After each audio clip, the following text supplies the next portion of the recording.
Hello everyone. तो आप सभी का स्वागत है डेटा साइंस सीरीज में और ये हमारा डे 7 है। ओके, तो देखते हैं आज हम लोग क्या पढ़ने वाले हैं।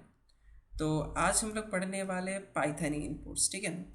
तो बेसिकली आपने कहीं पर फॉर्म भरा होगा या फिर आपने कैलकुलेटर यूज़ किया होगा या फिर आपने यहाँ पर कभी भी सर्च किया होगा, ठीक है ना।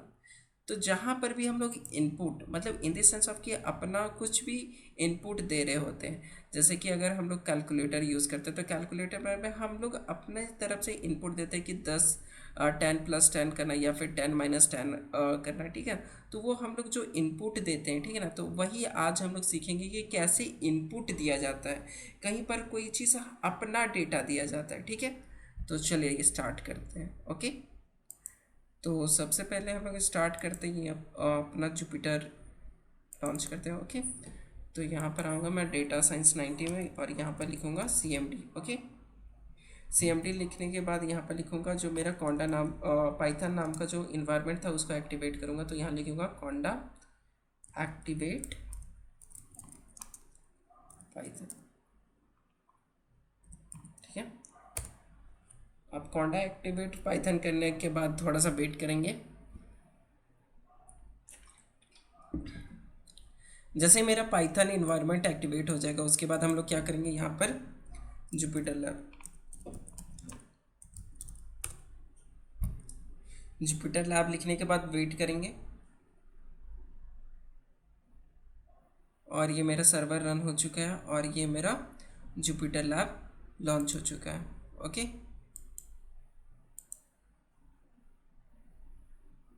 तो आज हमारा लेक्चर नंबर 7 है, तो हम लोग लेक्चर नंबर 7 यहाँ पर लिखते हैं, ठीक है ना। मैंने ये वाला फोल्डर पहले से क्रिएट करके रखा है, इसलिए मैं यहाँ पर न्यू फाइल बनाऊँगा और न्यू फाइल बनाने के बाद इसका नाम दे दूँगा 07। और आज हम लोग पढ़ने वाले हैं इनपुट, ठीक है, 07 इनपुट।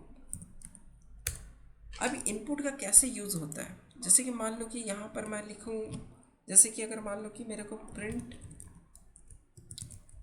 आदित्य किया, ठीक है, ठीक है।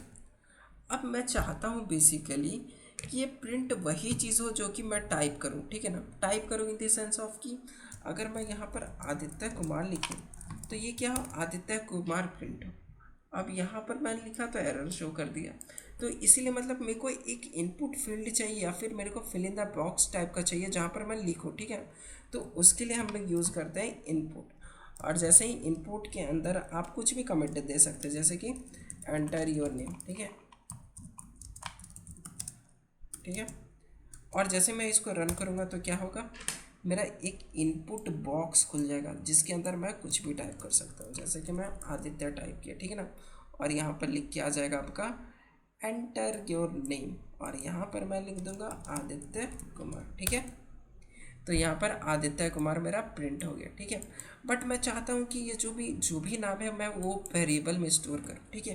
तो उसके लिए क्या करेंगे, हम लोग नेम नाम का वेरिएबल बनाएंगे और उसके आगे इनपुट लिखेंगे, उसके अंदर लिख देंगे एंटर योर नेम, ठीक है।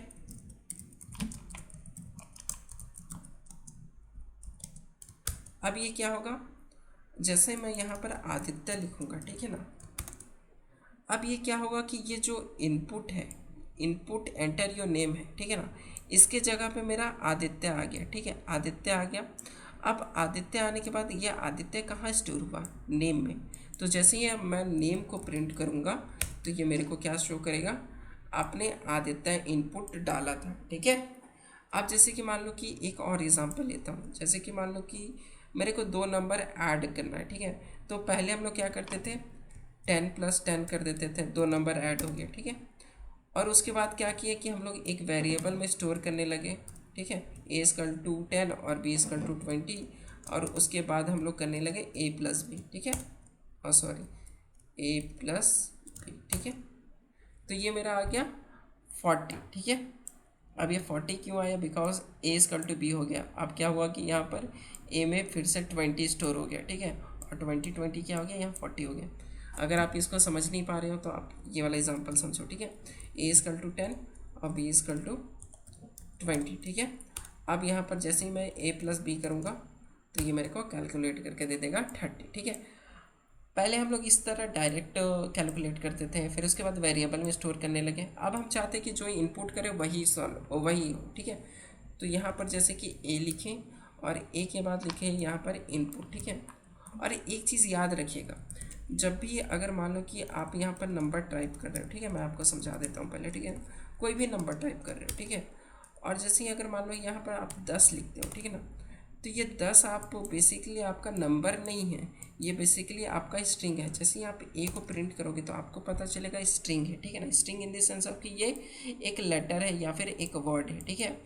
अब लेकिन नंबर, मेरे को नंबर चाहिए, लेकिन जैसे ही इनपुट करते हैं तो वो एक स्ट्रिंग बन जा रहा है, बिकॉज जो भी आपका इनपुट फील्ड होता है वो क्या करता है, आपको स्ट्रिंग रिटर्न करता है, ठीक है। आप जैसे कि हम लोग एक चीज़ पढ़े थे कि अगर मेरे को स्ट्रिंग को अगर इंटीजर में कन्वर्ट करना तो हम लोग क्या करते थे, इंट लिखते थे और इंट के अंदर वो वेरिएबल दे देते थे। अब ये क्या करता है कि जो भी मेरा वेरिएबल स्ट्रिंग में है वो क्या करता है, वो इंटीजर में कन्वर्ट कर देता है, ठीक है। तो अब हम लोग क्या करेंगे, जो इनपुट है ये पूरा को हटाएंगे और इसके आगे लिख देंगे इंट, और इंट के अंदर जो भी आएगा वो क्या होगा, वो ऑटोमेटिकली क्या होगा,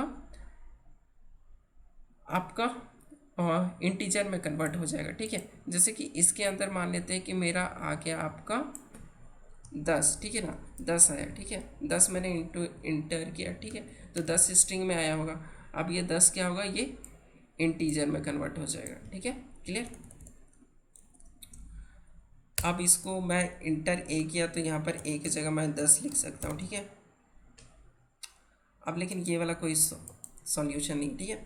अब यहाँ पर ए लिखें, अब यहाँ पर हम लोग बी लिखते हैं, ठीक है, और यहाँ पर भी हम लोग वही काम करते हैं, इंट, और यहाँ पर इनपुट फंक्शन बनाते हैं और इनपुट के अंदर में हम लोग लिख देते हैं नंबर 2, ठीक है, और यह नंबर 1, ठीक है। अब इसके बाद क्या करेंगे, a प्लस बी कर देंगे, ठीक है। अब इससे क्या होगा, ये मेरे से पहला नंबर पूछेगा, तो पहला नंबर मैंने डाल दिया 20, ठीक है। और ये मेरे से फिर दूसरा नंबर पूछेगा तो मैंने दूसरा नंबर डाल दिया 30। अब जैसे ही मैं एंटर करूँगा तो ये क्या होगा, मेरे को कैलकुलेट करके 50 दे देगा, ठीक है। पहले हम लोग इस तरीक़ा से डायरेक्ट मतलब 10 + 10 करते थे, फिर उसके बाद वेरिएबल में स्टोर करके करने लगे। अब क्या करने लगे कि हम लोग थोड़ा सा बड़े हुए, तो अब हम लोग जो नंबर इनपुट करेंगे वही प्रिंट होगा। तो इनपुट के लिए आप कुछ भी ले सकते हो, जैसे इनपुट में आप उसका नाम ले सकते हो, उसका फ़ोन नंबर, अगर किसी को मान लो कि एड्रेस स्टोर करना है, ठीक है, तो हम यहाँ पर एड्रेस लिखेंगे और यहाँ पर इनपुट लिखेंगे, ठीक है। यहाँ इंट इसीलिए नहीं लिखेंगे बिकॉज इंटीजर में तो हम लोग एड्रेस लिखते नहीं, तो यहाँ पर स्ट्रिंग में लिखते हैं, तो यहाँ पर लिख देंगे एंटर योर एड्रेस, ठीक है, ठीक है, एंटर योर एड्रेस। अब जैसे यहाँ पर एड्रेस डालेगा, ठीक है, गंगानगर हरमुराची, ठीक है, ठीक है। अब यहाँ पर मेरा एड्रेस में क्या होगा, ये गंगानगर हरमुराची स्टोर हो गया होगा, ठीक है। अब यहाँ पर मैं एड्रेस लिखता हूँ, स्पेलिंग मिस्टेक है लेकिन कोई नहीं, ठीक है। तो यहाँ पर मेरा गंगानगर हरमुराची ये एड्रेस वेरिएबल में स्टोर हो चुका है, ठीक है। अब अगर मान लो कि आपको स्टूडेंट का नेम चाहिए, ठीक है, नेम चाहिए, यहाँ पर आप लिखोगे एंटर नेम, ठीक है, ठीक है। इसके बाद आपको स्टूडेंट का रोल नंबर चाहिए तो आप यहाँ पर रोल लिखोगे, ठीक है, और यहाँ पर इनपुट करके लिख दोगे इनपुट इंटरव्यू रोल, ठीक है, इंटरव्यू रोल, ठीक है।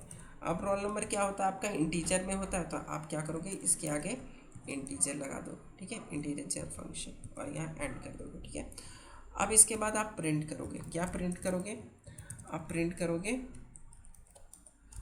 माई नेम इज़, और इसके बाद यहाँ पर कॉमा दे के लिखेंगे नेम, फिर comma and my roll number is, और इसके बाद कॉमा दे के रोल, ठीक है। अब जैसे ही इसको प्रिंट करूँगा तो ये नाम पूछेगा मेरा, तो नाम डाल दूँगा, ठीक है, और उसके बाद ये बोलेगा कि अपना रोल नंबर डालिए, तो मैं 1 डाल देता हूँ, ठीक है, 10, ठीक है। अब यहाँ पर ऑटोमेटिकली प्रिंट हो के आ जाएगा my name is Aditya Kumar and my roll number is 10। तो आप कुछ भी लिख सकते हो, आप एक पूरा फॉर्म बना सकते हो जिसमें आपका उसका name, roll number, father's name, mother's name, address, ये सारा चीज़ आप वहाँ पर इनपुट ले सकते हो। ठीक है, अब उसके बाद नेक्स्ट स्लाइड की तरफ आते हैं। तो हम लोग सीख गए कि इनपुट किया जाता है। ठीक है, in Python input function is use to take input from the user, it always return the input as a string. ठीक है ना, हम लोग पढ़ चुके हैं कि जो भी इनपुट लेंगे वो क्या होगा, स्ट्रिंग में रिटर्न होगा। अगर इस कोई अगर नंबर इनपुट लेना चाहते हैं तो नंबर के लिए हम लोग उसके आगे इंट लगा देंगे। ठीक है, तो यहाँ पर हम लोग कीबोर्ड से टाइप करते हैं। ठीक है ना, आप लोग वेरिएबल में स्टोर करते हैं, वेरिएबल में हम लोग स्टोर कर सकते हैं जो भी यहाँ पर हम लोग का आएगा रिटर्न में। ठीक है, यहाँ पर हम लोग टाइप कास्टिंग वगैरह पढ़ लिए कि अगर इंट में हमको कन्वर्ट करना तो इंट में, फ्लोट में हम लोग कन्वर्ट कर सकते हैं। ठीक है, ये 2-3 को प्रैक्टिस क्वेश्चन है, आप लोग इसको कीजिएगा। ओके, उसके बाद आ जाता है पाइथन कंडीशंस। अब पाइथन कंडीशन बहुत ज़्यादा इंपॉर्टेंट है, बहुत ज़्यादा इंपॉर्टेंट मतलब बहुत ज़्यादा इंपॉर्टेंट। हम लोग इससे पहले ऑपरेटर्स पढ़े थे। ठीक है ना, ये ऑपरेटर्स और इफ़ एल्स मिल के मतलब कि बहुत ज़्यादा अच्छा कंडीशन, जहाँ पर हम लोग को डिसीजन लेना होता है वहाँ पर बहुत ज़्यादा हेल्प करता है। ओके, तो यहाँ पर पाइथन कंडीशन में हम लोग इफ़, एल, इफ़ और एल्स पढ़ेंगे। ठीक है ना, एक बार डेफिनेशन पढ़ लेते कि डेफिनेशन क्या कहता है। ठीक है ना, तो condition is in Python allows a program to make a decision. ठीक है, डिसीजन लेने में हेल्प करता है। Python uses if, else, el if और एल्स इफ। ये मतलब कि एल्स इफ हम लोग है ना C++ में यूज़ करते हैं। ठीक है ना, बट पाइथन में एल इफ यूज़ करते हैं। ठीक है, और and else to run different code basis on different situation. ठीक है ना, सिचुएशन के हिसाब से हम लोग यहाँ पर रन करते हैं कोड। ठीक है, तो यहाँ पर कुछ कुछ एग्जाम्पल्स वगैरह दिया है, आप इसके बाद ये सारा प्रैक्टिस कर लेना। ठीक है ना, आप नोट्स में जाके डाउनलोड कर लेना वेबसाइट से जाके। ठीक है, बट मैं अभी आपको इसका सारा चीज़ क्लियर कर देता हूँ कॉन्सेप्ट। ठीक है, मान लो कि आपके पास A=10 है। ठीक है, A=10 है, आप यहाँ पर कंडीशन डालते हो। ठीक है ना, 3 तरीका का कंडीशंस होता है, जैसे कि यहाँ पर हम लोग पढ़े। ठीक है ना, एक होता है आपका इफ़ कंडीशन, एक होता है इफ एल्स कंडीशन और एक होता है नेस्टेड इफ एल्स। ठीक है, अब यहाँ पर मान लो कि इफ़ ए ग्रेटर देन होगा 10 से। ठीक है ना, इफ़ ए ग्रेटर देन होगा 10 से, उसके बाद हम लोग कॉलन लगाएंगे, उसके बाद लिखेंगे प्रिंट ग्रेटर। ठीक है, अब जैसे ही हम लोग इसको रन करेंगे तो बोलेंगे अरे कुछ तो प्रिंट ही नहीं हुआ है भाई। अगर यहाँ पर बताते हैं क्या होता है, अगर आपका यहाँ पर ट्रू आएगा। ठीक है ना, यहाँ पर अगर आपका ट्रू आएगा तभी ये वाला रन करेगा, अगर यहाँ पर फॉल्स आएगा तो आपका रन नहीं होगा। अगर देखें, अगर हम बस इसको प्रिंट करके देखें। ठीक है, अगर बस हम इसको प्रिंट करके देखें तो क्या आ रहा है, फॉल्स। ठीक है, अगर फॉल्स आ गया मतलब ये प्रिंट नहीं होगा, मतलब ये इफ़ काम ही नहीं करेगा। ठीक है, अगर मान लो कि कंडीशन अगर हम ट्रू कर देते हैं। ठीक है ना, A<10 है। ठीक है, A<10 है, मतलब ये तो बराबर है। ठीक है ना, तो A<15 है। ठीक है ना, ये कर देते हैं। ठीक है, अब यहाँ पर अगर हम प्रिंट आदित्य करेंगे तो क्या होगा, अब यहाँ पर आदित्य प्रिंट होगा, बिकॉज ये कंडीशन हमारा ट्रू है। जब जब कंडीशन ट्रू होगा तभी प्रिंट होगा। ठीक है ना, अब मैं आपको इसको प्रिंट करके दिखाता हूँ। तो ये क्या है, ट्रू है। अगर ट्रू होगा तभी ये प्रिंट होगा, नहीं तो नहीं प्रिंट होगा। तो इफ़ का स्टेटमेंट कैसे लिखा जाता है, तो सबसे पहले आपको इफ़ लिखना है, उसके बाद आपको कंडीशन लिखना है, जैसे कि 10 बराबर है 10 का। ठीक है ना, ये भी मेरा एक कंडीशन है। ठीक है, क्योंकि इसका भी मेरे को ट्रू फॉल्स में आंसर मिलेगा। ठीक है, अब मैं करूँगा प्रिंट आदित्य। ठीक है, और ये मेरा ट्रू है तो ये मेरा प्रिंट आदित्य होगा। ठीक है, अगर यहीं पर यहाँ पर नॉट लगा दूँ, नॉट इक्वल टू 10, तो यहाँ पर कुछ नहीं प्रिंट होगा। क्लियर, तो इस तरीक़ा से हमारा इफ़ स्टेटमेंट होता है। अब इफ़ एल्स क्या होता है, इफ़ एल्स मतलब क्या होता है कि अगर ट्रू हुआ तो ये रन करेगा और अगर फॉल्स हुआ तो वो वाला रन करेगा। इसमें क्या है कि बस आपका ट्रू होगा तभी रन करेगा। ठीक है ना, इसमें क्या है, बस ट्रू होगा तभी रन करेगा, नहीं तो नहीं रन करेगा। एक और कंडीशन होता है जैसे कि इफ़ एल्स बोलते हैं। ठीक है ना, इफ़ एल्स में क्या होता है कि अगर 10 बड़ा है 15 से। ठीक है ना, 10 बड़ा है 15 से, तो प्रिंट करो ग्रेटर। ठीक है ना, वरना क्या करो, वरना। ठीक है ना, यहाँ पर एल्स कंडीशन हम लोग लगाते हैं। ठीक है ना, एल्स, और यहाँ पर क्या लिख देते हैं, प्रिंट स्मॉलर। ठीक है ना, अब यहाँ पर क्या होता है कि अगर ये ट्रू हुआ तो ठीक है, ट्रू हुआ तो ये वाला रन होगा, अगर फॉल्स हुआ तो ये वाला रन होगा। तो इस कंडीशन में क्या होगा, ये स्मॉलर प्रिंट करेगा बिकॉज ये कंडीशन ट्रू है, ये वाला कंडीशन फॉल्स है। ये फॉल्स है तो ये वाला प्रिंट नहीं होगा, जैसे कि यहाँ पर होता था। अगर ये फॉल्स है तो ये प्रिंट नहीं होता था, उसी तरीक़ा से ये प्रिंट नहीं होगा। बट यहाँ पर एल्स में आ जाएगा और एल्स में जो भी कुछ लिखा होगा वो प्रिंट कर देगा। यहाँ पर कुछ भी लिखा हो तो ये प्रिंट कर देगा। क्लियर? तो यहाँ पर ये वाला कंडीशन ट्रू होना चाहिए तभी ये प्रिंट होगा। ओके, तो यहाँ पर इफ़ एल्स लिखने का कैसे होता है, इफ़ के बाद आपको एक कंडीशन देना है, ठीक है। कंडीशन के बाद कॉलन देना, उसके बाद आप नेक्स्ट लाइन में पहुँच जाओगे। आप यहाँ पर कुछ भी लिख सकते हो, ठीक है। आदित्य मैंने लिख दिया, ठीक है। अब इसके बाद आपको एंटर प्रेस करना, फिर स्टार्टिंग में चल जाना, फिर आपको एल्स लिखना है, ठीक है। और यहाँ पर कोई भी कंडीशन नहीं देना है। और जो आपको अगर कंडीशन फुलफिल नहीं होगा तो आपको क्या प्रिंट करना है वो आप यहाँ पर लिख देना, ठीक है। तो ये जब आपका ट्रू होगा तब रन होगा और ये फॉल्स होगा तब रन होगा, ठीक है। जब आपका कंडीशन ट्रू होगा, ठीक है, ट्रू होगा तब ये रन होगा, अगर फॉल्स होगा तो ये रन होगा। क्लियर? तो ये कंडीशन में क्या हुआ कि मेरा फॉल्स इसलिए प्रिंट हो रहा है बिकॉज ये मेरा फॉल्स है, तो यहाँ पर ये वाला ट्रू प्रिंट नहीं होगा, तो इसीलिए एल्स में जाके ये वाला फॉल्स प्रिंट कर देगा, ठीक है। अब इसके बाद आते हैं इफ एल्स कंडीशन, ठीक है ना। इफ एल्स में क्या होता है, इफ एल्स और एलिफ होता है, ठीक है। अब इसमें क्या होता है कि यहाँ 3 कंडीशन पास करता है, ठीक है ना। अब 3 कंडीशन कैसे पास करता है, अगर ए इक्वल टू मान लेते हैं कि 10 है, ठीक है, ए इक्वल टू 10 है, ठीक है ना। इफ ए लेस देन 10 होगा, ठीक है, लेस देन 10 होगा। यही वाला एग्जांपल थोड़ा सा ऑड हो जाएगा, ठीक है।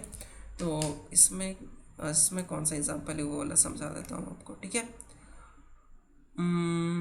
अच्छा ठीक है, अच्छा ठीक है, ठीक है। तो यहाँ पर ग्रेड ग्रेड लिया बेसिकली, ठीक है। अगर मान लो कि अगर आपका 90 से ज़्यादा रहता है, ठीक है, तो आपको ए मिलता है, ठीक है।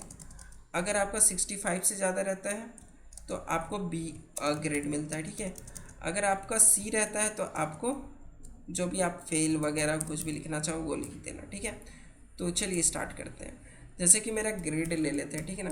ग्रेड मेरा मान लेते हैं कि मेरा आया है 78, ठीक है। अब यहाँ पर हम लोग कंडीशन लिखेंगे, इफ़ ग्रेड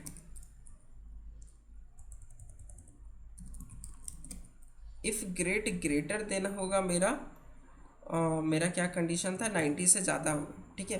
तो मेरा प्रिंट करना ए, ठीक है। एल्स, ठीक है ना। यहाँ पर एल्स नहीं लिखेंगे, यहाँ पर एक और कंडीशन डालेंगे, ठीक है। तो यहाँ पर लिखेंगे एलिफ, ELIF, ठीक है। एलिफ ग्रेड, अगर ग्रेड ग्रेटर देना होगा मेरा 65 से, तो यहाँ पर हम लोग प्रिंट करेंगे बी। अगर ये दोनों कंडीशन में से कुछ भी नहीं होता तो मेरा डायरेक्ट कहाँ चल जाएगा, एल्स के पास। और यहाँ पर कोई भी कंडीशन नहीं देंगे, डायरेक्ट प्रिंट कर देंगे। जो भी आप ABC प्रिंट करना चाहते हो, जो भी करना चाहते हो वो प्रिंट कर सकते हो। तो यहाँ पर मेरा BQ प्रिंट हो रहा है, ठीक है। तो पहले आता है 78 मेरा इनपुट है, ठीक है। अब क्या 78 बड़ा है 90 से, कंडीशन फॉल्स हो गया, तो यहाँ पर ये वाला प्रिंट नहीं होगा, ठीक है। अब सेकंड कंडीशन में आ जाएगा। यहाँ पर हम लोग ऑलरेडी इफ़ लिख चुके हैं, तो यहाँ पर हम लोग लिखेंगे एलिफ, ठीक है। एलिफ, क्या मेरा 78 बड़ा है 65 से, हाँ, कंडीशन ट्रू। और कंडीशन ट्रू जैसे ही वो प्रिंट करेगा और ये सब को छोड़ देगा, ठीक है। क्लियर? इसके आगे जो भी रहेगा वो छोड़ देगा, ठीक है। अब एक कंडीशन ले लेते हैं जहाँ पर मेरा 35 आ रहा है, ठीक है। और जब हम इसको प्रिंट करेंगे तो देखो मेरा अच्छा ये रन नहीं हुआ ऐसा, ठीक है। ये वाला रन किया, फिर इसके बाद ये रन किया, ठीक है। तो यहाँ मेरा सी प्रिंट हुआ, ठीक है। सी क्यों प्रिंट हुआ, पहले ये चेक किया क्या 35 बड़ा है 90 से, नहीं, तो ये वाला रन नहीं होगा। अब ये चेक किया क्या 35 मेरा बड़ा है 65 से, नहीं, तो ये वाला भी रन नहीं हुआ। अगर कुछ भी रन नहीं होगा, ये सब में से कुछ भी रन नहीं होगा, तो यहाँ कंडीशन नहीं चेक होगा, आपका डायरेक्ट सी प्रिंट हो जाएगा। इसमें कंडीशन चेक नहीं होगा। अगर यहाँ पर कुछ भी नहीं हुआ तो आपका ये हो जाएगा, ठीक है।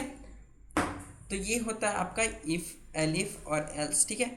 आप यहाँ पर इसको प्रैक्टिस करना है अच्छे से, ठीक है ना। इसको 3-4 बार प्रैक्टिस करना और ट्राई करना कि आप इसका मतलब डायग्राम को थोड़ा सा अंडरस्टैंड करो, ये सारा चीज़, ठीक है। और ये थोड़ा सा क्वेश्चंस मैंने आपको इसीलिए दे दिया है कि आप थोड़ा सा प्रैक्टिस करो, ठीक है ना, क्योंकि थ्योरी तो मैं आपको पढ़ा दूंगा ये सारा चीज़ की कैसे यूज़ होता है क्या, ठीक है, लेकिन जब आप खुद से प्रैक्टिस करोगे तो ये आपको ज़्यादा कन्वीनियंट रहेगा और ज़्यादा आप सीखोगे, ठीक है। आप कंपैरिजन ऑपरेटर, ट्रू फॉल्स कब आता है, ये सारा चीज़ यहाँ पर ट्रू फॉल्स का ही खेला है, ओके, कि यहाँ ट्रू आएगा तभी ये वाला कंडीशन चलेगा, अगर फॉल्स आएगा तो कंडीशन फॉल्स हो गया तो ये नहीं चलेगा, ठीक है। तो यहाँ पर हमारा डे 7 कंप्लीट होता है, ओके। तो यहाँ पर हमारा डे 7 कंप्लीट होता है। अब हम लोग मिलते हैं डे 8 में, ठीक है। आप इसको अच्छे से प्रैक्टिस करना, आप वेबसाइट में जाके ये वाला नोट्स आप यहाँ पर से जाके डाउनलोड कर लेना, ओके। तो आप ये डाउनलोड कहाँ से करोगे, आप सिंपली आओगे vividya.com पे, ठीक है। और यहाँ पर आने के बाद आपको रिसोर्सेज वाला सेक्शन में आना है, रिसोर्सेज के बाद यहाँ नोट्स वाले सेक्शन में आना है। अब यहाँ पर से नोट्स वाले में से आप यहाँ पर डे 7 का है, ठीक है, तो आप यहाँ डे 7 का यहाँ से डाउनलोड कर सकते हो, ओके। तो यहाँ पर हमारा ये वाला कंप्लीट होता है डे 7, और मैं चाहता हूँ कि आप इनपुट को और इफ़ एल्स को और इफ़ एल्स और एलिफ को बहुत अच्छे से प्रैक्टिस करो, ओके। तो चलो मिलते हैं नेक्स्ट लेसन में, ओके, थैंक यू।